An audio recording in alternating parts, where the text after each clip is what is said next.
이자 부담이 역대 최고라. 얼마나 늘어났길래 이자 부담이 역대 최고라고 할까요? 여러분 이거 한번 보세요.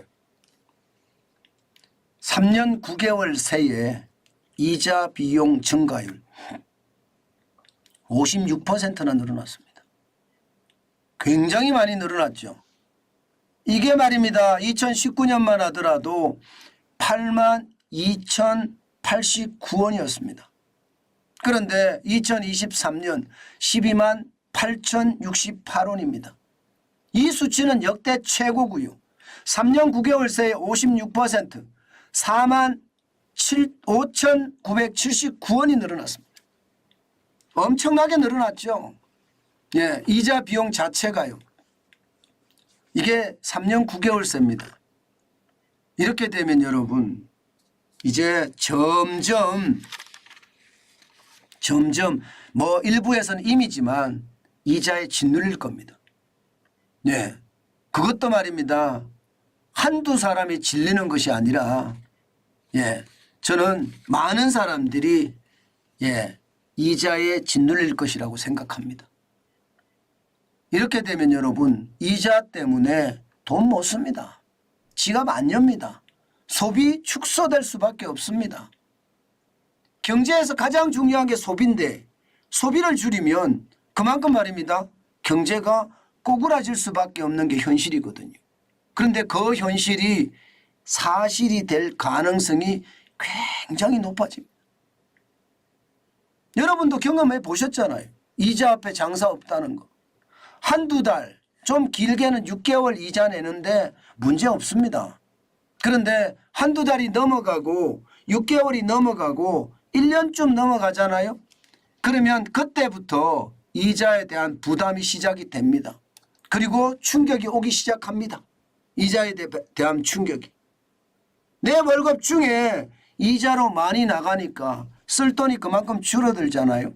생활비도 줄어들고 교육비도 줄어들고 다 줄어들 수밖에 없어요. 게다가 물가까지 올랐기 때문에 소비는 더 줄일 수밖에 없는 게 현실이 된다. 이 말 저는 여러분에게 많이 여러 번에 걸쳐서 말씀을 드렸습니다. 그 정도로 말입니다. 이자 앞에 장사 없다는 이야기는 현실이 되고 있다. 그런 얘기입니다. 그런데 왜 이렇게 늘어났는지 보니까 결국은 주택담보대출이에요. 3분기 현재도 1,049조 1,000억 원이거든요. 지금 2분기 대비 3분기에 무려 말입니다. 17조 3천억 원이 늘어났어요. 2분기에도 14조 1천억 원이 늘어났는데 3분기에는 그보다 더 많이 늘어났습니다. 결국은 말입니다. 이자 부담이 늘어난 것은 주택담보대출이 너무나 많이 늘었기 때문에 그에 대한 이자 부담이 늘어났다. 이렇게 얘기해도 틀린 이야기가 아닌 거죠. 그 정도로 심각하다 이렇게 생각을 합니다. 여러분 주택담보대출 2021년 1분기 한번 보세요. 931억 원이었습니다. 그런데 2023년 3분기 무려 말입니다. 무려 1100조가 더 늘어났습니다. 죄송합니다. 110조가 더 늘어났습니다. 1049조 1,000억 원이 됐으니까요. 이거를 보면 여러분 정부가 대출 억제를 어떻게 해야 되는지를 저는 보인다고 생각을 하거든요. 이렇게까지 계속 늘어나면 저는 부채 폭발의 위기도 올 수 있다고 생각합니다. 오죽했으면 IMF가 대한민국 가계부채 줄여야 된다. 그런 이야기를 했겠습니까? 지금 가계부채가 3분기 기준으로 보면 1,759조 1,000억 원입니다. 어마어마합니다. 전분기 대비해서 11조 7천억 원이 늘어났고요. 그만큼 말입니다. 많이 가계부대출이 늘어났다는 얘기예요. 경제가 안 좋으니까 늘어날 수밖에 없겠지만 그래도 늘어나는 게 너무 많이 늘어난다. 특히 말입니다. 여러분 보세요.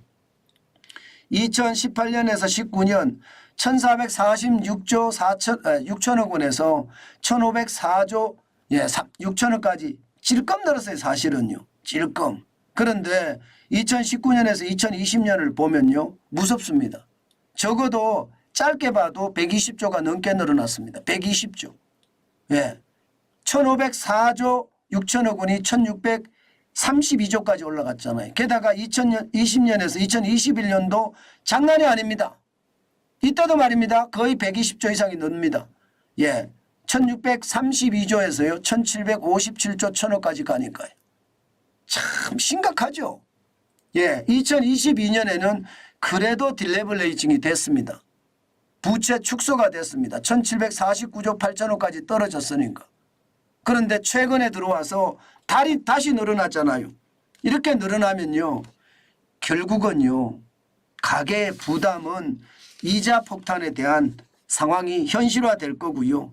그 부담 자체가 결국은 충격이 될 수밖에 없다. 이렇게 생각합니다. 그렇다고 주담대 주택담보대출의 금리가 마구마구 내릴까요? 저는 그렇게 생각하지 않아요. 마구마구 내려지지는 않을 겁니다. 지금 현재 조금씩 내려졌기는 해요. 예, 지금 주택담보대출 고정금리가 말입니다. 상단이 6%까지 떨어졌어요. 하단은 3.86%까지 떨어졌고요. 여전히 3%대의 금리고요. 이것은요. 앞으로도 계속 갈 겁니다. 더 이상 못 떨어뜨리는 그런 상황이 올 겁니다. 그만큼 말입니다. 그만큼 저는 이자 폭탄에 대한 두려움 앞으로도 커질 거라고 생각을 하고요. 이게 돈을 많이 푸니까 시중엔 통화량이 늘어나거든요. 그럼 돈의 가치가 그만큼 떨어지면서 돈의 일부분이 휴지 조각이 점점 돼가는 거예요. 예, 그렇게 되면 실물의 가치는 계속 올라가고요. 여기에다가 환율의 어떤 상승이 수입 물가를 상승시키거든요. 그럼 물가까지도 계속 올라간다는 거, 물가까지도.